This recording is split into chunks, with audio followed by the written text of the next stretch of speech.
welcome back to the Fixing Football podcast with me, Martin Naylor, and I'm delighted to say that this week I'm joined by John Gibbons from the Anfield Rap. John, how are you doing, mate? Yeah, really good, thank you. Thanks for having me on. No, we really appreciate having someone like yourself come onto our little old show. Yeah, I'm really happy with this. I hope we can get stuck into some stuff. Viewers listening and watching, this is pre-recorded, so not going to be too much on what's just happened. If Ancelot's gone by this point, we're not going to be covering that. So a little bit of other stuff. John, give us in fact, I'm really sorry, before I want to get into John and everything, my single Dance With Me came out last week and the response has been unbelievable, so I want to thank everyone who's been streaming and downloading and sending their nice messages. I really want to keep it going and hopefully we can get some sort of radio positioning and play, so that would be fantastic. So thank you everyone who's done that so far. The link will be down below. And back to our esteemed guest. John, for people who don't know the Anfield Rap, can you give us a brief overview of who you are, what you do, and just how vital you are to the lifeblood of this fan media? All right, how I see you anyway, because I think right up there. Yeah, no, thank you. I really appreciate that. Yeah, the Anfield Rap started back in 2011, and so we were one of the first, if you like, and it was an interesting time for Liverpool as a club and relevant to your podcast and what you guys talk about, which is why I wanted to come on, because we just come through a difficult situation with our ownership. There was previous American owners, Hicks and Gillette, who came in with big promises. I think it's quite a familiar story up and down the leagues, really. You know, some guys come in, they say what they're going to do. We're going to spend this and grow that, and it's all going to be brilliant. And then there was not necessarily a quick realization, but a realization over a period of time that, you know, a lot of the money they were borrowing, they were saddling the club with debt, and very, you know, in a similar kind of way to what United have been through with the Glazers. You know, the only people who were going to get wealthy off this was going to be them, and so there was a fan-led movement, became Spirit of Shankly, which is still going now, which is all about which is now just generally about holding the club to account, but then was set up to try and remove the owners. And I was a member of Spirit of Shankly. Neil Atkinson, who's still the main host of the Anfield Rap, hosted the very first one in 2011. He was the first chairman of Spirit of Shankly, so he was up on stage in the very first meeting. Andy Heaton, who put together the Anfield Rap, and it was his idea.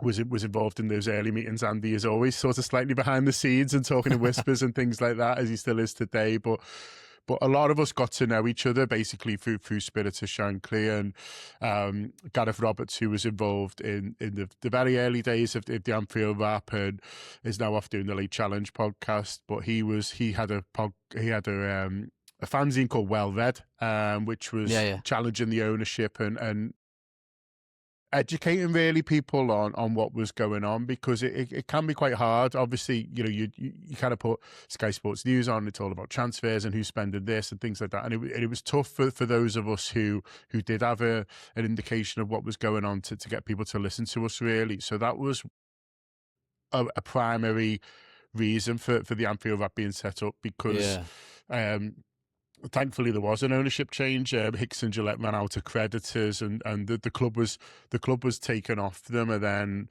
handed / sold to FSG, who are still in charge now, and have generally been pretty good. They've made some mistakes, but generally speaking, as owners go, they're not too bad. But I think there was back in 2011, and there still is a realization that, well, if you want to talk about what's important to supporters and real important things like, you know, are we going to have a football club in the next 5 years? And that seems crazy to talk about a club the size of Liverpool, but it was pretty close to going into administration because the money had just run out. And so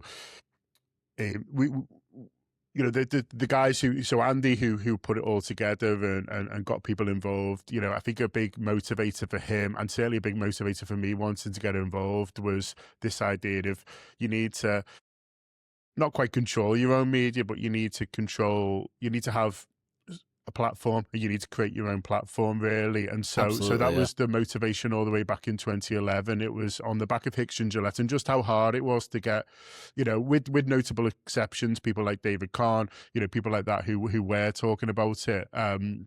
There was very little interest, it seemed, in talking about, because I get it, it's quite dry, it's football finance and stuff like that, and people want to talk about and write stories about wins and who should we sign and things like that. But when you're talking about fundamental existence of football clubs up and down, it does need fans to have an ability to raise these things. And so that was a big motivation in Andy setting it up and me wanting to get involved. And we've always tried to hold the club to account. We're not big ranters and ravers. We're not ones who we don't do performative kind of anger, but when the club do things that we don't think is right, things like the European Super League, other times, protests over ticket prices and things like that, we've always looked to either lead on it or elevate other voices and have people on who are involved in that, really. And it's been a key part of what we did, alongside, of course, just enjoying going the match, because that's what we all want to do. Of course, mate.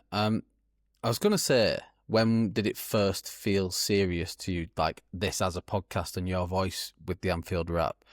But it sounds like that was pretty immediate, because it was birthed out of like a really tumultuous time for Liverpool, or especially one where there was a lot of unknowns and a lot of things to discuss that isn't just a one paragraph in the newspaper, or it isn't just a one sentence on Sky Sports News or however you see it.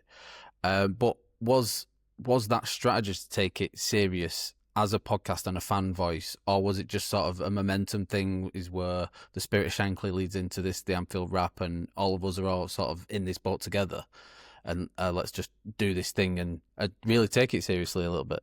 Yeah, a little bit of both. I think there was a desire, and something Andy did really well was this idea that we're going to take it very seriously and almost kind of emerge with a bang. And so back in 2011, obviously podcasting was very different.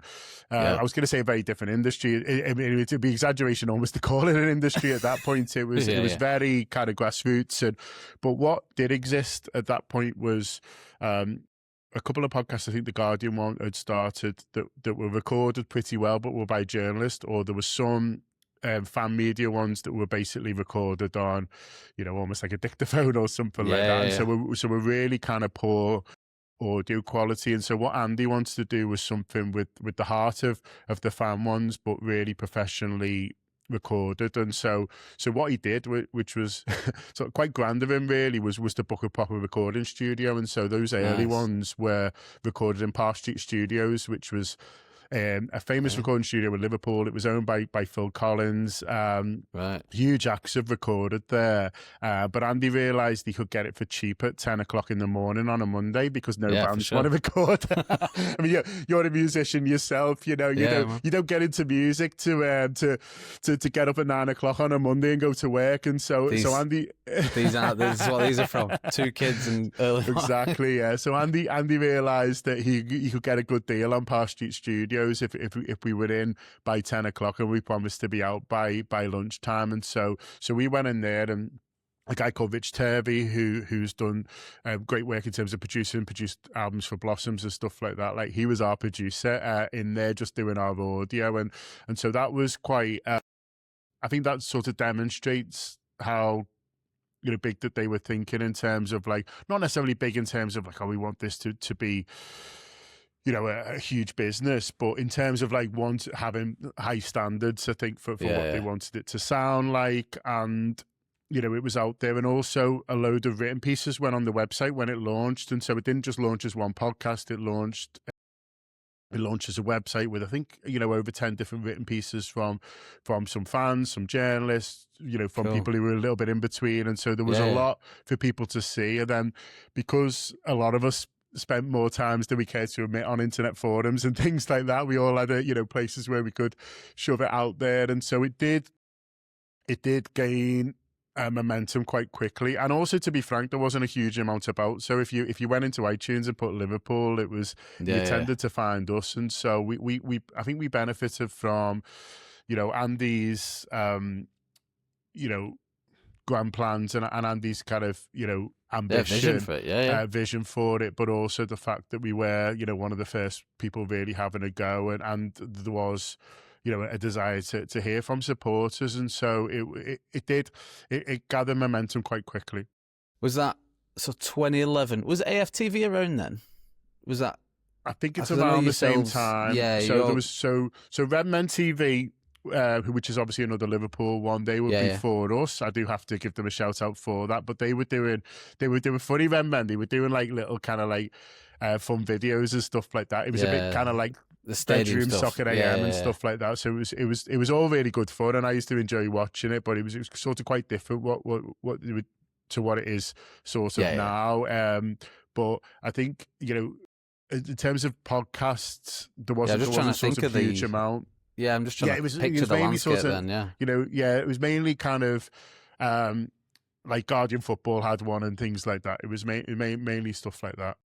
I think they missed a big trick, them lot. One of my favourite programmes used to be the Sunday Supplement on Sky Sports. I know they've just recently brought it back. It would be like in the Soccer AM slot, but on a Sunday on Sky Sports. And it would be like a couple of journalists talking, basically the podcast that we see so much. Well, a lot of them are filmed now and look like that almost. Exactly, yeah, you're right. But I used to love that, where it was a little bit analytical, a little bit of a review, a little bit of a different view on the chat, and I used to love that. Mix that with like your Soccer AMs and forums like 606 on the BBC, and just all them different things that started to went away, and then like people like yourselves just came through, and that was the new voice for people, it seems, because where Fixing Football was born was just that chat in the pub where it is, do you know what I'd do? It's that you see your dad's voice in the back of your head, like, you know what I'd do? I'd get rid of this, or I'd make this work, I'd change that, I don't like him. There's always that thing that fans would do and sort of have their own view and take on. So that's where we was born from. And I mean, like yourselves, you've been doing that in various guises, and just the way you've continued to work and build the Anfield Wrap over the years has been like one of the trailblazers for so much fan media now, which is something else we'll come on to in a little bit. But you've gone quite hard on subscriptions. I saw. Was that like part of a strategy? Was it part of a philosophy, or just sort of a natural progression where you thought, this is turning, we're busy enough, we feel like there's an opportunity there? Yeah, I wouldn't say it was ever sort of a part of a grand strategy. I think for us, we had the Monday podcast, which we still do. It's still the sort of the flagship show on a Monday, is just called the Anfield Wrap, and that was the very first one that we used to do it. Obviously, we're not in Park Street anymore. We've got our own studios, which is where I'm speaking to you from. But and then we got offered a radio show on Radio City Talk, which was, if people know Liverpool, they'll know the Radio City Tower. It's the big tower. It's the big, yeah, exactly. Yeah, so there was, at the time, well, there was actually 3 stations up there, but there was Radio City, which plays, all the hits and everything in the charts and stuff like that. And then there was Radio City Talk, which is what it sounds, plays a little bit of music, but is more of a talk radio. And we got offered a slot on that 5 till 6 on a Friday, just talking about Liverpool, and that was great because going into a proper radio studio and doing something live was really exciting, and also a lot of people found us that way, and so we put out as a podcast. They let us put it out as a podcast afterwards for our audience, and so it was growing. And then in around 2013, a couple of the guys had an idea about a digital magazine, and maybe because we were like, well, this feels like something, and it feels like there's maybe a business opportunity, but what is it? Funnily enough, we didn't think about subscriptions first. The original idea that the guys went with was this digital magazine, and the idea was that it was, again, something that was seen as like, cutting edge, and we'd be one of the first to do it, but it was a magazine that you'd read on iPads and things like that, and it still sort of exists, but it's just never quite took off in a way, really. I think people still like that physical thing on the train, in terms of and a video magazine. Just came as long as well. Yeah, but the idea was it'd be the benefit to it would be interactive. So say, you were to do something on a Liverpool musician, you could have the video built in, you could watch it, rather than just kind of read about it. And so that was the idea, but we just never quite nailed it in terms of getting it out regular enough. And so that made it hard for advertisers, because the poor guy was trying to sell advertising for it. He was like, well, when's it coming out? We don't know. It's not ideal. And so, and also like it turned out there wasn't a huge demand for that kind of thing anyway. So it was back to the drawing board after that. And then I think it was Neil, who's, as I said before, our main host, was like, well, if people want more podcasts, why don't we just give them more podcasts? If people like us for podcasts, and people were asking for more. But at the time, we all had jobs and it was difficult. And then Neil got offered redundancy in his work, and then was like, well, I'm going to take it and have a go at doing this subscription model. And then I was like, well, that sounds more fun than what I'm doing at the moment. So I hand him a notice in. So didn't get his nice redundancy, unfortunately, but they kind of, and then Andy was happy to go full time on it, and then Gareth as well. So the four of us went full time and just thought, we'll launch a subscription service. So this was 2014 when we made the decision, 2015 when we managed to launch it, and there wasn't anything like Patreon or anything, or if there was, we couldn't find it. And so we had to build our own subscription kind of back end, which was which was quite difficult, really. And I mean, obviously we got Ian Maloney, who's involved, to sort of help us with that. He's a web developer and a designer and things like that. But it was a lot more challenging then than it would be now. Now you just say, well, we're going to do it on Patreon, and it's all kind of set up for that. There wasn't the infrastructure to do it, so it was a real challenge. But the fact that there wasn't the infrastructure has its benefits, because it means there's not a lot of people doing it. And so a lot of people by 2015 had been listening to us for like 3 or 4 years and were prepared to give it a go. And so straight away, like, people supported us. And I think support is the right word. Like, I think people wanted to, like, people would say, well, I want, this is important, back to what we talked about right at the top, mate, which is fan media being an important thing and wanting to exist. So I think a lot of people subscribed just to go, well, I want to support the lads, really, rather than necessarily this is going to be this incredible thing. I think we surprised people with how good it was, because I think they were just so quite happy to get behind us, which was really nice. Totally. I totally see it. I'm a big fan of the Have a Word podcast. Yes.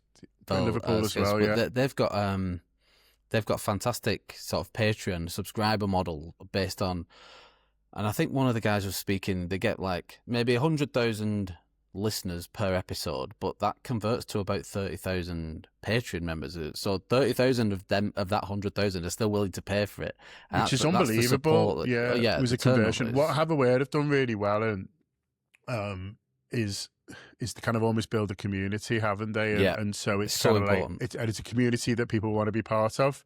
And so when you're paying your £5 a month, or I know they've got tiers, but when you're paying your £5 a month or the £10 a month or whatever it is, you feel like you're part of something. They do these incredible specials, don't they, where they go around the world, and so people can kind of see where the money's going. Like, well, my tenner is going towards producing this sort of really good content, and it's fantastic. Like breaking down the barriers, really, rather than like, because when we pay our Sky subscription, obviously it's sort of doing the same thing, but it doesn't really feel like that, does it? It feels like you're just kind of like getting fleeced for as much as they can possibly get out of you. Whereas for something like that, I think people feel like, no, I can really see where my money's going, and they do really good storytelling. Have a word around like,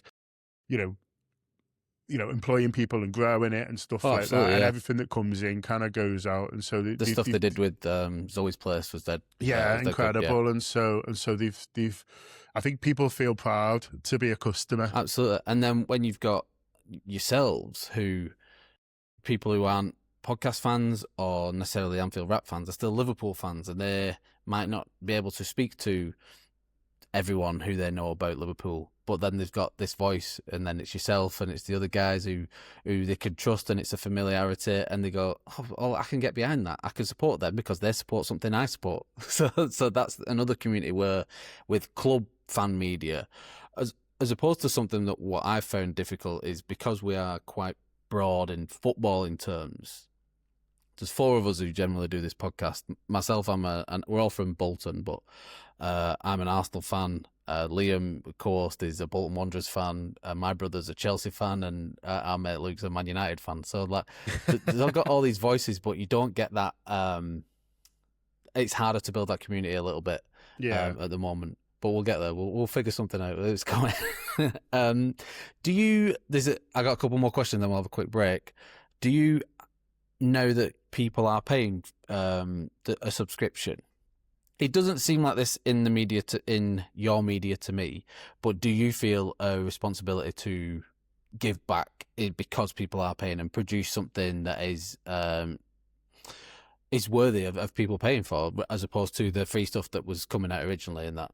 Yeah, 100%. I think there's a lot of really good free content out there, and I think there's a lot of people making good free content and more all the time. And so I think if you're asking people to pay, you've got to take it seriously in terms of, absolutely, what it is you're giving people. But also a big thing is immediacy. So we try and do, post-match reaction stuff and things like that sort of straight after the game. If something big people happens, are tweeting anyway, yeah. If something big happens, we want to be sort of reacting to it. So we'll go on it live at 11 o'clock at night when Alexander Isak gets announced and things like that. And so that immediacy. But also I think, people, like we said before, do want to see where the money's going. And I think we've had a few problems this season with sound quality, and that because podcasts are more and more visual, and people are watching them more and more. And that was something that we didn't necessarily anticipate when we started. We thought we're an audio product, but now all podcasts are filmed, and then a lot of videos are put out as audio and things like that. And so it's just one, it's just content now. And so we were conscious that people were watching our podcasts and they weren't very much to look at. And so we tried to do a lot this season to improve the visual and try to make them a lot more visually interesting. But by moving to a different space and by moving to a different environment and a different surrounding and setup, we did have some problems with sound. And if you're an audio listener, you don't care what it looks like. You can't tell the people, oh, well, it looks a lot better. But this guy who listens on when he's walking the dog doesn't give two hoots about what it looks like. And so he's like, well, I'm paying £7 a month for an audio product, and the audio's not as good. And so you've got to cop for that, really, and you've got to say, well, that's fair enough, because for them, you try to make improvements to how it looks, but for them, they're enjoying it as an audio product and aren't enjoying it as much. And so we've done a lot of work, and it goes back to what you said there, mate, about taking it seriously and you're taking money off people, and you need to listen to complaints and listen to people who've got a very reasonable kind of grievance kind of with you, really. And so we've done a lot of work. There's still a little bit of work to be done, a bit more in the summer, but we're going to come back into this kind of audio environment and just look to almost start from great audio and then do things to make it look better, rather than starting from the great visual and then kind of fighting with the audios. But but it's been a real learning experience for us, and it comes from wanting to improve. It comes from wanting to do things better, but you can make mistakes along the way as well. And when you do, you've got to listen to people, and you can't be too kind of like big-headed about it. Obviously, I come from a musical background. I've been I know the lads hate me if someone's on a podcast and they're bashing the mic or the chairs moving and stuff. I am a nightmare with them, because it's like, that is one of my pet peeves. It's got to sound good. If we're doing something and we want people to listen, and I'm not a sports person, I'm not just a random footballer off the street who can jump onto a podcast and immediately generate 10,000 viewers by being called a certain name. Because you are something, you must be delivering a really good product. Because like you said at the beginning, everything is like TV now. Everything, the TV that we're used to as kids is what people just consume on the phone now. So everything has to be, especially to catch someone's eye, it has to be studio quality, it has to look good, it has to sound great. It's really hard to have any excuses for it from this sort of almost pirate radio background that podcasting's come from to where it is now. You can't be as rough and ready. And I think as well, for anyone listening, you need to, remember that, people might have the podcast lined up. So they might say, okay, well, I'm going to listen to one by the BBC and then one by, Sky or Gary Neville's organisation, and then they might have you lined up. And if there's a big jump, they'll notice straight away. There's a big jump. So obviously it's hard, none of us have got the money if they're the BBC or No, Sky, but you need to do your best with what you've got to make sure, because if there's a notable drop from when they've listened to something else, then they'll go, oh, and it'll be kind of jarring for people. So absolutely. it's remembering that. Last one before I'll just have a quick break in a second. This is slightly left of the centre line we would be drawing then, but fan media in general. Where do you sit on your responsibility in terms of what you put out, whether that be a post on X or just rant comments you'll make about certain players or a decision by the club or something like that? Where do you sit in me, the fan, and me, the media personality who is delivering an opinion? Is there a line to draw? Can it be blended properly? It's tricky and it's hard because you want to be authentic and you want to be honest. And I think if you're not, or if you're too safe, then you can become a bit boring, and also kind of people see through it. So I won't want anyone to come on the Anfield Wrap and feel like that they're not able to give their honest opinions and they have to kind of like sugarcoat it a little bit.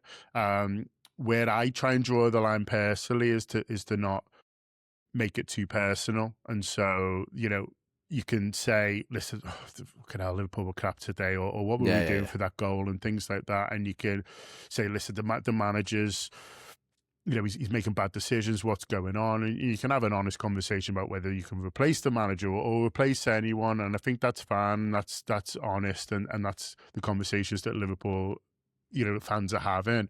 I think where what I try and be mindful of is that these are young lads and they're on their phones, and if they're struggling, you don't need to go on there, or the mates are terrible for sending them stuff as well, like obviously what this guy said about you and stuff like that. And so, like, I'm mindful of just not getting too personal, really, and listen, we've all made mistakes, especially post match, and you might have had a pint or whatever, and then you, like, the next day you're like, oh, I just went in a bit hard from them. But I think, like, for me, like, you don't need to start really laying into, going personal on players, sort of really laying into him, or he's a pick, or he's this or that. Like, you can, for me, I'll always try and be honest about how our figure players played, or how our figure players fit into the system, or what the manager's done, without it sort of getting into the realms of, you're really attacking someone, because I don't think it's helpful. And I think like at the end of the day, you're our supporters, and you're passionate, and you can't, I always say, you can't turn passion off and on like a tap. Do you know what I mean? It's not there. If it's there within you, then sometimes it will boil over. But I think just remembering that, no one's ever misplaced a pass on purpose, have they? No one's ever kind of gone out there going like, I'm going to play rubbish today because these fans are doing me head in. And so trying to just sort of be fair. And I remember, it's a bit of a name drop this, but we interviewed Curtis Jones a few summers ago, and he said to me, like, oh, we like yous because yous are fair. And he said, like, sometimes, like, you'll, like, Curtis said, like, if we play crap, you'll say we play crap, and that's fine, but it's never like, it's never like you're this or that. And I was like, oh, that's quite interesting, because it shows, like, they're aware. But you think, well, why wouldn't they be? Do you know what I mean? What 25-year-old lad's not on his phone, on Instagram and stuff like that? They're all on it, so they're seeing it. And so it was interesting, that. So I've always kind of thought about that. But I always also felt as well, it was a little bit of him going like, don't be like them, and don't be like them other ones. Do you know what I mean? Because, like, and so, listen, I'm not going to, you're not going to change how you are because you're worried about, okay, Jones will be annoyed with me. But I think it's just, for me, it's more of a reminder that they're looking at it, and, is it going to help? Is it going to help by calling someone like this or that? And not just what you say, but, like, because you have such a big audience, and the Liverpool, audience is there, anyone who's a Liverpool fan all over the world can see you. You as a club-based fan media can help drive a certain narrative if you wanted to, whether that be as authentic an opinion you wanted that to be or not. From all the content that I've seen of yours, it always comes across like that. It doesn't come across clickbaity, which is something I really want to stay away from, and never get drawn into that, because the bait is it's right there. If you want it, if you want to be clickbait, it's so easy to do. And yours never comes across as that, and I'm sure that's why people like Curtis Jones will gravitate towards your type of media as opposed to some of the other people who are a bit maybe more famous, but a little bit less authentic. That's why that would happen. Yeah, and it's just a place that I don't ever want to be in, this guy, because like we say, it can drive a narrative that can just snowball and turn into something it doesn't need to be. I just don't think it's for me. It's just not very interesting content as well. You know, absolutely. I can go on a 2-minute rant about Liverpool and how they've played, and I might feel a little bit better. You could do it for 2 minutes, but does anyone want to watch that for 20 minutes or 30 minutes? Do you know what I mean? So we've always found it's far more interesting to go, okay, well, why do you think they're not playing better? And really kind of analyze it in terms of like, okay, they're not playing well. What's the problem? Is it the players aren't good enough, or is it that the players are good enough, but it's just the wrong balance, or is the manager not using them rightly, or there's other things sort of, going on. Have they played too much? Have they not played enough? There's all these things that can contribute to why the team aren't doing well. That for me is more interesting to discuss than just go, they're all pricks and I hate them. You know what I mean? Like, you can do that, but then, well, what's your move after that?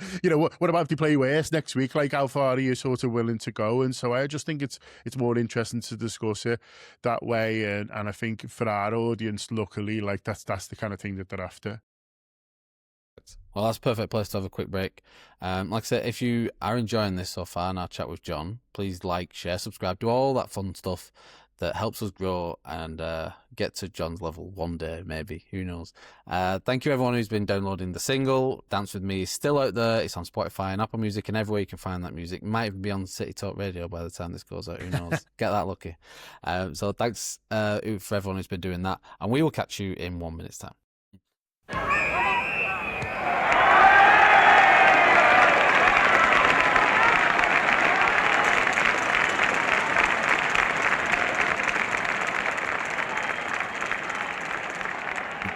And we are back, and lucky for me, I'm still here with John from the Anfield Wrap.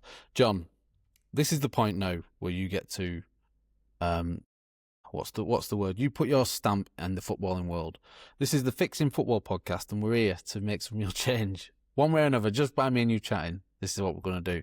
So you have been given the ultimate power of FIFA, of world football, and it's executive orders time. So what does John Gibbons do with this power to fix football and make it better for everyone? Where would you start anyway? I've got one sort of, big serious one, and then one that's a bit more kind of what normal fans feel in terms of what does our head in every week. But I do think greater supportive representation at football clubs at board level, I think, is vital, and I think would actually help football clubs run a lot better. And so, how does that look? I hear that a lot, but how does that look to you? What does that? So you have, let's say yourself, just for example, you are the fan representative on the board of Liverpool. What does that mean? You're just involved in the conversation? Is that being part of influencing future decisions for Liverpool? Is that what that looks like? I think it's a really good question, and I think for me it's as much about what it stops than what it kind of directs. I think when you think about, I mentioned before the European Super League, and that was a ridiculous situation where a few people who've ended up owning football clubs who call themselves custodians but really think they could sort of do whatever they want to make more money, make these decisions, and then have to then backtrack. And, it's all this kind of mess over nothing. And I think, just having that supportive voice in this room go, listen, this isn't going to land how you think it is going to. It's going to cause loads of strife. It's going to cause loads of division. And then you'll just end up having to go back on it. And I think for me, it's just putting that supportive voice in your room. Listen, I don't think...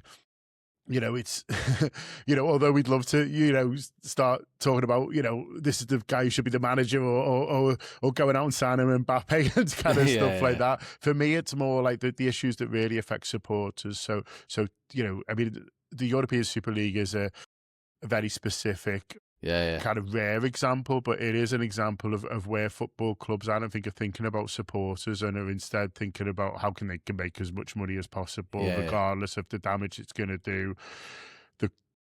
the wider game, and also what kind of supporters are actually after. But even little things like ticket pricing, I think, Big one, yeah, it's massive. having someone in the room to say, actually, if you look after your supporters and you make them feel kind of valued and sort of part of it, think about how they'll behave on a match day. Think about how, what they'll give you back. And I think for some people who are looking at, supporters as people they can get money out of, I think they've forgotten that actually an engaged supporter base is an asset to a football team, and is something that can help you win. And I think that's kind of been forgotten. So for me, it's to put that supporter in the room for issues affecting supporters. It's not necessarily, the case for kind of footballing decisions, if you like. It's more the case of, and just to stop them doing anything stupid, because they have a go, don't they? Then they end up having to reverse it anyway, and it costs God knows how much. So for me, that's it. So that's the sort of the big one, and then the slightly less kind of serious but still bits annoying is something to do about this play acting, and I don't want to pick on him, but the one from the weekend, people hopefully still remember it, is Harry Maguire heading a ball and then pretending he was kicked in the face and jumping to the floor. And you think you're a big barely centre half, do you know what I mean? He's like, what's happening? When tough lads from the north are like throwing themselves on the floor, like something needs to be done. And so if it's such what can we do about that? Because Because it's so hard for refs. We slag refs off, and they need to do better, but everyone's trying to con them all the time, and that makes it tougher. So what can we do about people who've clearly kind of faked contact injury to try and win one over? It's a weird one.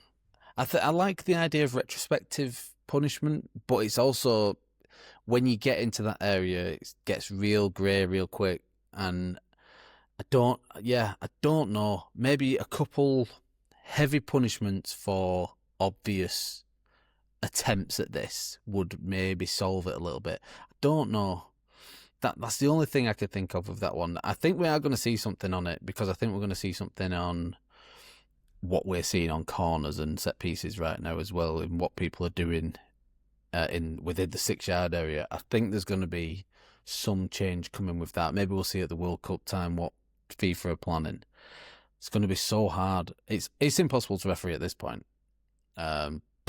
People are only going to sign bigger and stronger players just for this purpose. Yeah, well, that's it. Yeah, that's it. That's. I'm interested to see with that one. But yeah, for the play acting one, the only thing I could think of is some sort of retrospective ban. But then who's sitting around reviewing these? Like I say, unless sometimes it's obvious. Sometimes the Maguire one's a funny one because it's him, and also because it's so clear. But it's where it becomes a bit murky is that where you're like, well, he's touched him a little bit. Do you know what I mean? And then you're like, the Cunha one. Yeah, exactly. Like there's a little bit in there, and there is some contact. And well, who's to know? Well, who can really say whether that's enough to kind of send someone down or not? Exactly. So there is that sort of grey area where it becomes a little bit trickier. So, I mean, we mentioned it a little bit earlier, but talk to me about Liverpool's season so far, where we're at. So this is recorded about a week ago for anyone who's listening right now, and if anything big's happened, then we're probably not going to cover that. But where are you at, the fans, with Liverpool's current season? Because from the outside looking in, it was funny at first for me as an Arsenal fan, thinking, "All right, well they're taking care of themselves this season," and then it's sort of got messy and a bit stuck in the mud almost at times. Never really got going at any point, and there's just been so many ups and downs. Slot's never really seemed happy all season. So yeah, I mean, I'd love to know your opinion a lot more. Yeah, it's been really disappointing, and I don't think any of us really saw it coming, because obviously they won the league last year and then spent a huge amount of money in the summer, kind of to levels which we've never really kind of spent. They've been quite careful spenders, FSG, and then in the summer, kind of, I don't know, just went on a wild spending spree and were throwing money around everywhere. And so I think as a supporter, it's natural to kind of get excited. And I think I think they were expecting a bit of a transition, but it's obviously just took way longer than what they wanted. It doesn't help the fact that, injuries. I mean, we spent 450 million, as everyone keeps sort of saying, but half of that was on Isaac and Verts. Neither of them are fit at the moment, and so it doesn't really matter how much it costs if you're in the injury room. And so it's just they've left the squad a little bit imbalanced, I think, and so they've signed better players, but whether they've got a better overall squad, well, I mean, it looks like they haven't, because you're based on sort of results. So was it too much change to a title-winning squad? Maybe, but I think they sort of felt that some of it was necessary. I think that the one that people talk about is Diaz, and because he was a good player, Diaz. He wasn't world class, but he was a good player, and he was a fighter, and he could get you up the pitch and kind of things like that. And I think sometimes, as fans, we can be guilty of it as well. You think, you get someone better than him, and it's not always about who's the best individual player for every position. I think some people who make others look better and do a lot of work off the ball and kind of things like that. But he wanted a big contract that they weren't sure about it in terms of, because of his age, and so he's ended up going to Bayern Munich and doing really well on there. But you look at a couple of them, guys like Harvey Elliott, who wants to play, but and maybe isn't, you talked before about the way football's going and the big burly lads. He's not that, but he was a good squad player and a good player to sort of have around. And did they push out a couple of too many of those? Really, And so that they probably tried to do a little bit sort of too much, but they maybe felt that was necessary. I think. You can see where the gaps are. You can see what they could maybe do in the summer to kind of rectify it. The question is, do they trust the manager to deliver on that? And so do they look? What we don't know as fans is whether they're looking at it and thinking, we've given him a really good squad this year, and he's messed up. He's not got the best out of it. I don't know what he's doing. Or do they look at it and go, do you know what? We tried to do too much, like you said, or we've left it a bit unbalanced, like I mentioned. We need to put that right, because he's proven that when he's got a good squad that he can win the title. And so how do you cast aside a manager who's proven he can do it because of a bad year, or do you go, actually, if we can just give him better tools, he can do a better job? That's the decision they've got to make at the moment. But it has been pretty painful to watch, and just like a lot of the football sort of hasn't been great. They were conceding too many goals, and so they really kind of went back to basics. And back to basics sounds good, but when you actually watch it, it's pretty painful. Especially basic. Leeds at home. It was New Year's Day. Everyone's hungover. The weather was dreadful. There was big queues to get in, and then because they've changed a lot of the search policies and stuff like that, and then you get there and it's freezing cold and it's a drab 0-0, and you're it's hard to it's a killer. It's hard to be kind of look bigger picture then and think, well, they had to do this. You're well, I'm having to watch it, and it's awful. And so, it's not great, but I think there is the new players who've come in have actually done pretty well. And so Vert's had a tricky start, but he's starting to look good. Ekitike's looked great. Kerkez is playing well, and so obviously we haven't seen too much of Isak yet, but I think that the one of the good things is that some of our better players have been the new ones. So if they just need a bit of pace out wide, and I think hopefully if they can get that in the summer, then we'll look a lot better. I was literally speaking about this morning, but with potentially Xabi Alonso free in the summer, is that something you would want or definitely look at as a Liverpool fan? Because I agree with you. I think Slot's got so much credit in the bank still, having got that incredible season out of the way last year. But is the romantic in me just wanting to see Xabi Alonso back? Is that something you... I mean, if Slot was to say, I'm going to walk away, then it's a different conversation. But if he's not, and some fans are still looking at the green grass across the sea going, oh, Alonso's right there and he's free, and is that something you think is going to be a conversation this summer? It's just really hard to tell, because the sporting director, Richard Hughes, we don't hear from him sort of a huge amount. And then there's other people involved in the club who aren't, doing interviews really. And so you're trying to kind of put your mind into other people that you don't necessarily know. Me personally, I'd be really tempted by Alonso, and my concern is that Pep Guardiola moves on and Man City take him, and then he's somewhere else and doing really well. I think I personally wouldn't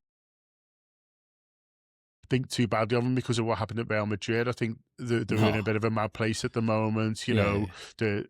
Arbeloa had a bit of an effect, and then now he's struggling, there as well. And so I think that the club's just mad, and it's a hard group of players to manage at the moment. I thought what he did at Leverkusen, going a season unbeaten is unbelievable. And so I think I've got massive respect for him as a manager, and then as a player, I adored him. He's one of those players where you love to watch as a fan, because because you don't get extra points for artistic, impression. But if you did, Alonso would get plenty because he was just so nice to watch. No other club hates Alonso. It's you can hate Liverpool, you can hate Gerrard and Carragher, you can hate all the Liverpool, but everyone watches Alonso and goes, "Oh fuck, I want that."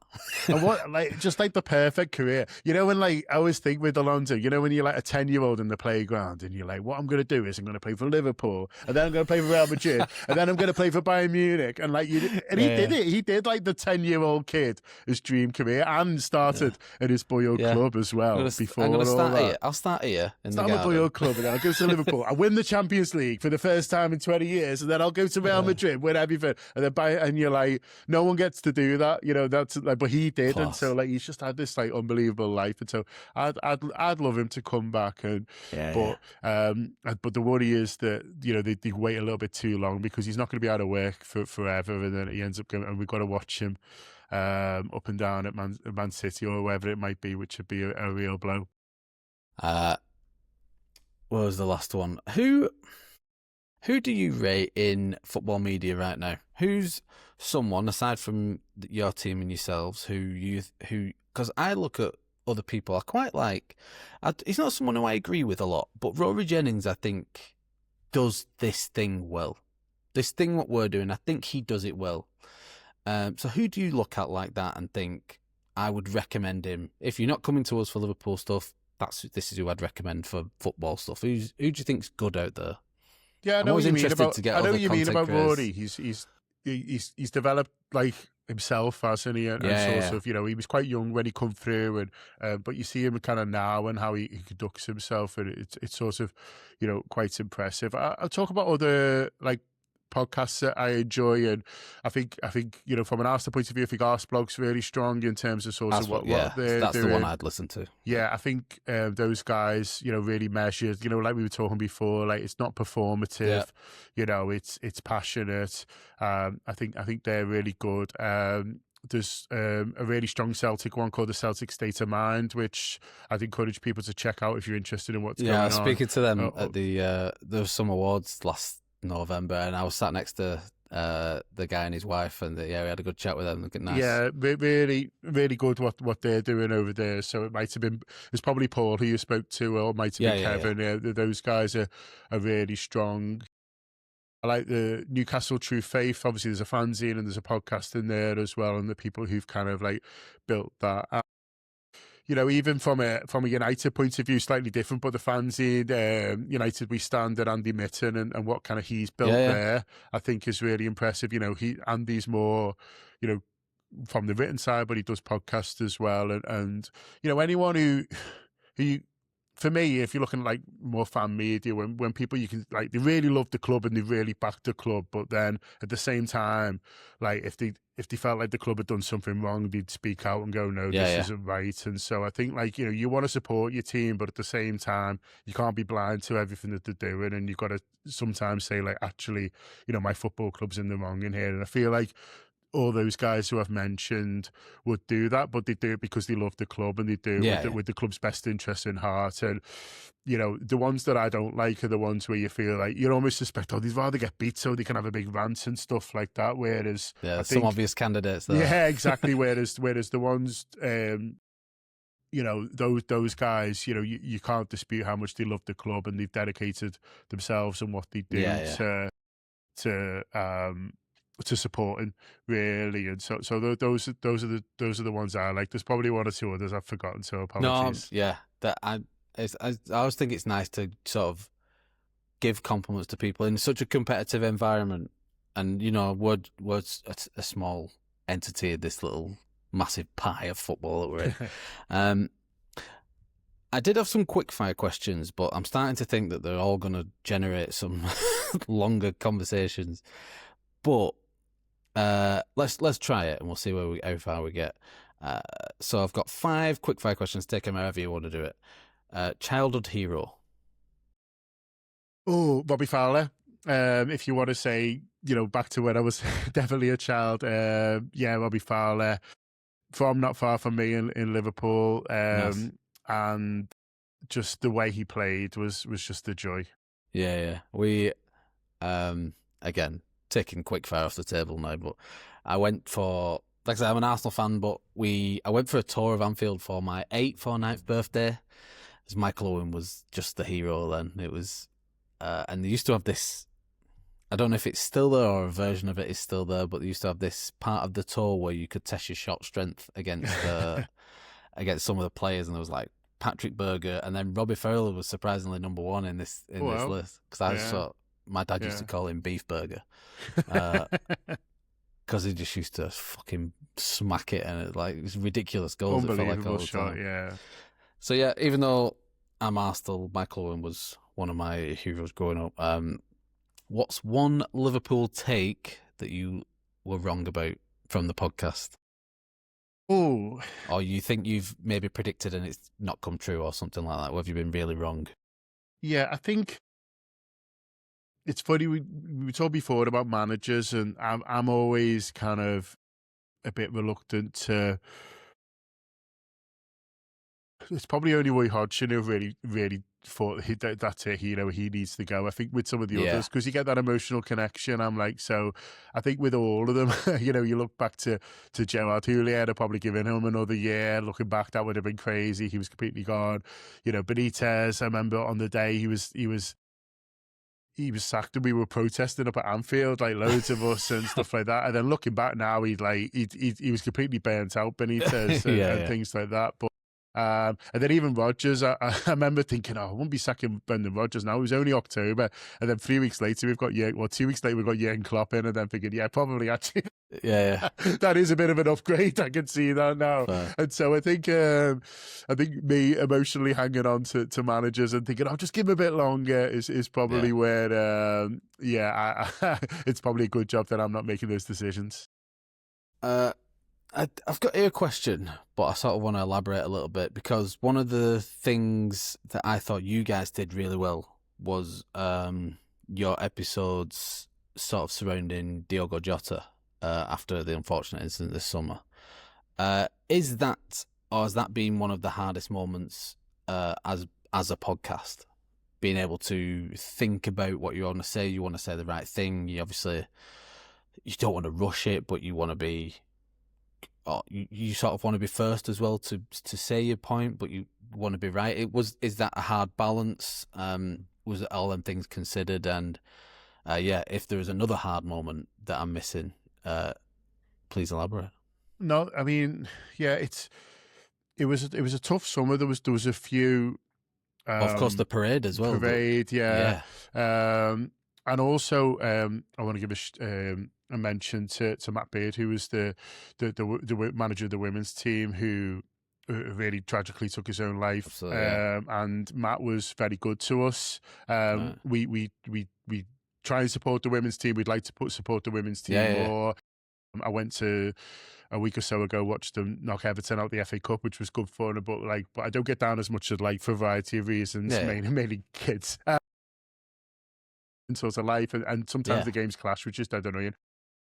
But so there was a few things, and where it gets tricky is that, like you say, you want to put something out and you want to react, because people, I wouldn't say expect to hear, but like, I wanted to hear Yeah. sort of your reaction sort of to that. So when I say expect, it makes it sound like that they're being unreasonable. I don't think they are, but I think No, but we when you touched on someone, it earlier yeah, about your subscriptions, and there's people who have a voice of Liverpool behind them, and it's you guys. So that, yeah, yeah, and so I think there's some, especially with the Jota one in particular.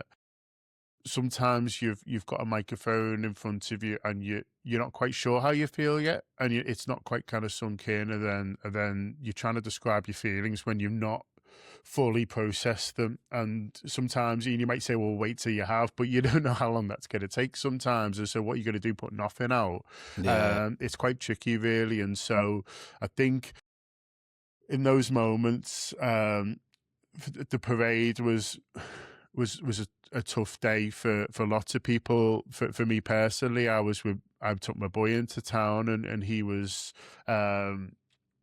he'd have been 5, and so we managed to get a guy who I know. Took over this hotel and it wasn't quite finished. So he was like, well, do you want one of the rooms to watch the parade in? And so that was great. And so I wouldn't have actually took my lad to town because it starts by our house. So we could all watch right, a bit okay, of it there. And then I would have gone into town. I mean, because he had this room, I took him in, and then, you've got this day that's so full of joy, and then suddenly that happens, and suddenly you're like, well, I want to try and get him home, but also I don't really want him to know too much about what's going on. You want to like protect him from it, and so it was a really absolutely, kind of tough day for like so many people, so many of us. yeah, But yeah, I found that tough, and then and then the next day, um, because for us we're doing our own stuff, but then other media get in touch with you when stuff like that happens as of well. So course, like yeah, BBC and Sky, and they want you to comment. Sometimes it's not the thing you want to do. I remember the day after the parade, the BBC asked me to go down to where the clash had happened at like 7 a.m. and do something from there. And I'm thinking, oh, do we really want to do that? But then it goes back to before about how you view yourselves, and I yeah, always yeah, think, rightly or wrongly, was rather I did it than maybe yeah, who they're going to go to after me and how they're going to portray themselves, and absolutely, and as Liverpool supporters, I think quite a lot in those moments about representing the club and the fan base, and I'm thinking about it, and sometimes you're like, well, if I say no, then who they're going to ask, and how, yeah, so I feel like there's almost a duty on us to do it, even if you don't yeah, always necessarily want to, and so that's quite tricky, really.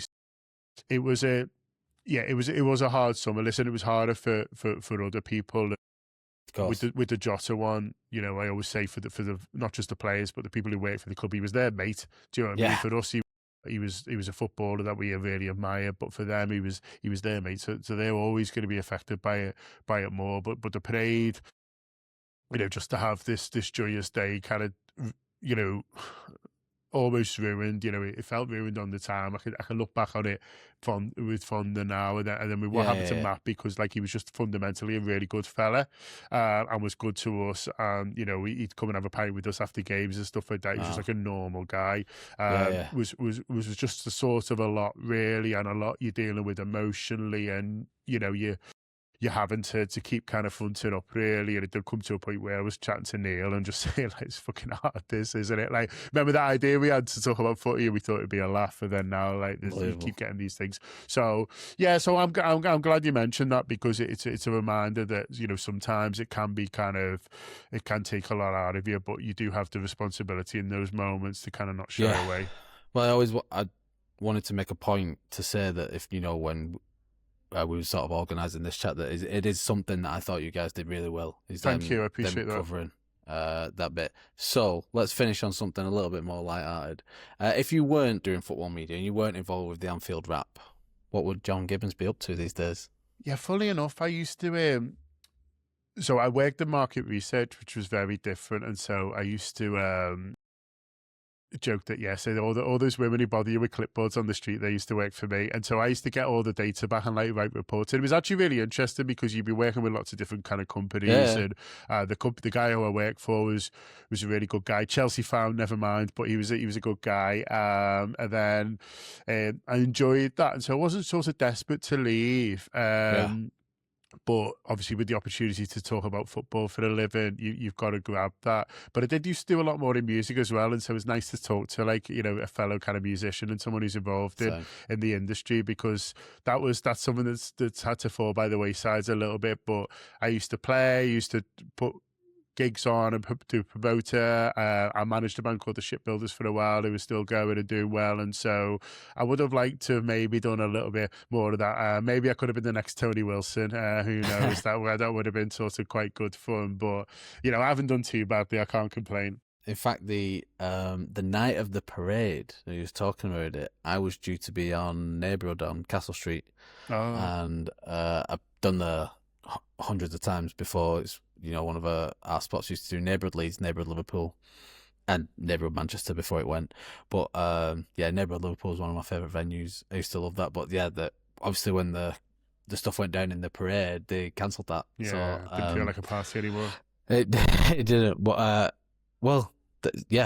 if we could, maybe we'll do another podcast one day and we'll do some music-based stuff. Yeah, this last week with releasing the single's been pretty crazy.